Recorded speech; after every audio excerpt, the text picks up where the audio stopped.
Hello everyone, welcome back to the Dino Gaming. Today we're back with another Jurassic World Evolution 3 video, and today I'm here with Mtsibo. And without further ado, let's get into this. So the Rebirth DLC. Species: Distortus Rex, Mutodon, Titanosaurus, Aquilops, and Diabloceratops. It's gonna be a maybe because, as everyone know, DLC stuff that we're hearing, 5 species are gonna be currently in the DLC, and we're gonna have one free species in the free update. So Diabloceratops, it might be that one, or it might be Anuronaphis. And then the lizard thing and a snake thing. I don't know which one it is, but it's roughly one of those species. I feel like it's going to be the Diabloceratops or the Anuronaphis. Now, moving on to the variants, we have quite a selection. There were so many different variants that were present in Jurassic World Rebirth, and honestly, I have listed 4, with the fourth one being a maybe. Now, I do think that the most obvious animal that's going to be getting a variant, at least, is the Rebirth Spinosaurus. The Rebirth Spinosaurus is completely different when compared to the Jurassic Park 3 Spinosaurus, and it is a completely different model. It would also be very nice to see its behaviors when expanded upon when present in deeper water, and this is a guarantee to have a variant. Now, the other two, I'm not as certain, but I am 80% certain that they would be doing this, and that's the Mosasaurus and Quetzalcoatlus. Now, the Mosasaurus and Quetzalcoatlus have a pretty big size difference when compared to Jurassic World variants. The Jurassic World Dominion Quetzalcoatlus is very big when compared to the Jurassic World Rebirth Quetzalcoatlus, and also just the design of the Rebirth Quetzalcoatlus, I do think makes it different enough to consider it a variant and not a skin. The same applies to the Mosasaurus. The Mosasaurus in Jurassic World Rebirth, I believe, is much smaller when compared to the Jurassic World Mosasaurus, and also it also has less crocodilian-like features compared to that Mosasaurus. So I do think it would make a lot more sense for it to be present as a variant instead of a skin. Now, the next possible variant is Ember. Now, Ember is a very big, beefy male Tyrannosaurus Rex we saw in Jurassic World Rebirth. However, its size alone, I don't know if it will be enough for Frontier to consider it a variant. Frontier has been very, very inconsistent on whether or not a skin should be a variant or a skin. And I honestly am in the opinion that Ember could be saved as a skin. It could be given to us as a skin instead, because they may just think it's not different enough when compared to the already present male Tyrannosaurus Rex we have in game. However, I would love to be proven wrong because Ember is a very amazing Rex design, and I would love it for it to be a variant instead. And then the skins are going to be 2027 Raptor A, 2027 Raptor B, 2027 Dilophosaurus, 2027 Compsognathus, 2027 Ankylosaurus, 2027 Dunkleosteus, but it's going to be a maybe because it might be a skin or a variant if we know what it's going to be in DLC. 2027 Pteranodon, maybe. 2027 Rex, maybe, because it might be a skin or a variant, but I feel like they should be making it into variant because with Ember, the Tyrannosaurus Rex, he is very bulky in the movie, as you can see up on the screen and whatnot. And then Now, moving on is the building set. Now, Jurassic World Rebirth had some pretty amazing building sets. I do believe that specifically the lab components and more InGen components had a really amazing design,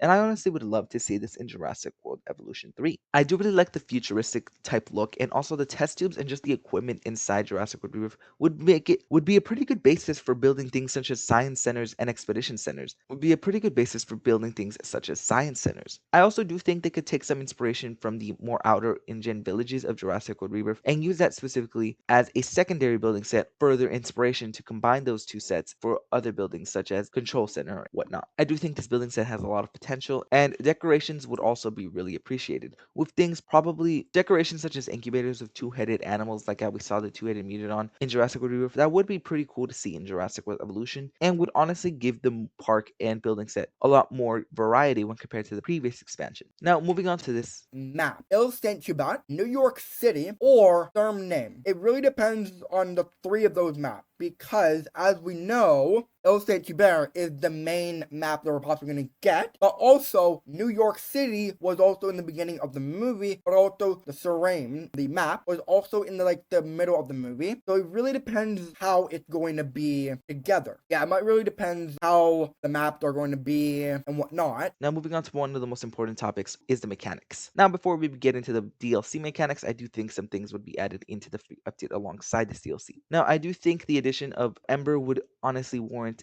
the addition of of swimming behaviors to at least the Tyrannosaurus Rex, and I don't really think they should lock this behind the DLC, as that would be pretty scummy, and I do think it would be better saved for an update that comes alongside the DLC. Now, another thing I could see possibly being either the DLC or the free update is a reskin of the Cretaceous River to match the raft that was present in Jurassic World Rebirth when they were being chased by Ember. I do think that this one is more lenient. Do still think it should be given in a free update, but I could see why it would be saved for a DLC instead, because it had a lot more connections to that instead of just a behavior that should be applied to an animal all around. Another thing I could see them adding into this free update alongside this DLC would be cross-species interactions. I do think that would be a very good thing to add in, because we've been wanting cross-species interactions for a while. Interactions between flying reptiles, dinosaurs, and marine reptiles, and then marine reptiles and flying reptiles is something we've been asking for a while. And one of the biggest scenes in Rebirth is the Mosa and Spinosaurus working together to hunt down the boat in Jurassic World Rebirth. I do think this makes a lot of sense. If this was added in alongside the free update, I think many people would be excited. It could also help us create other scenes from the Jurassic World movies in Jurassic World Evolution 3. Things such as the Mosasaurus jumping out and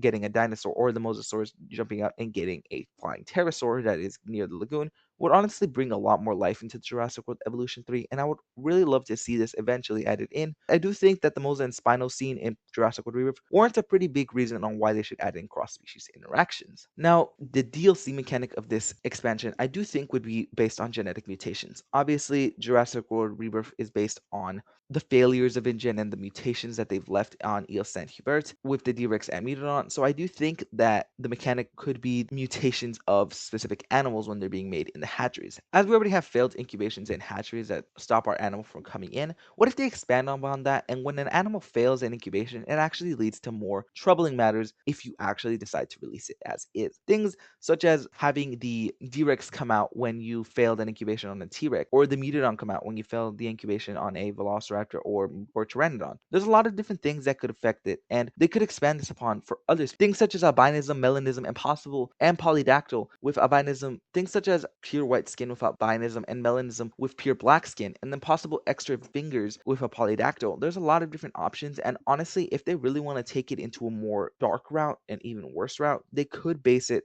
on the two-headed animals that they had in Jurassic World Rebirth, such as the raptor, Megalodon, Triceratops, and Brachiosaurus, and they could give us something like that. Now, yes, that would be incredibly disturbing. However, this genetic mutations overall are very disturbing, and honestly, they could come up with a lot of different mutations, because animals sadly have a lot of genetic mutations that make it difficult for them to live. Now, I do think this would offer a pretty unique mechanic, and I do think add in the Jurassic World Rebirth DLC. Now, the next thing we need to talk about. But like, I feel like the Distortus Rex, Megalodon, Titanosaurus, Aquilop, Diabloceratops, maybe. I feel like those are gonna be the 5 species. Yeah, honestly, Diabloceratops, it was originally going to be in Jurassic World Rebirth with the Carnotaurus, but with the Carnotaurus, they didn't add it because they feel like it's no need, which I understand.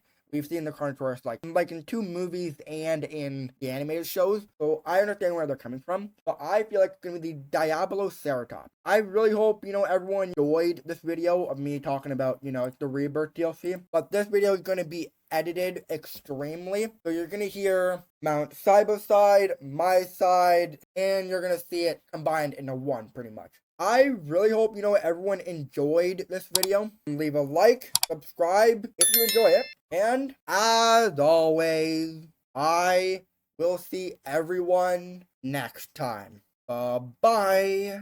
Check the link down below in the description. He's a really good content creator and really underrated, and I really do hope you guys show him some love. And I will see you guys later.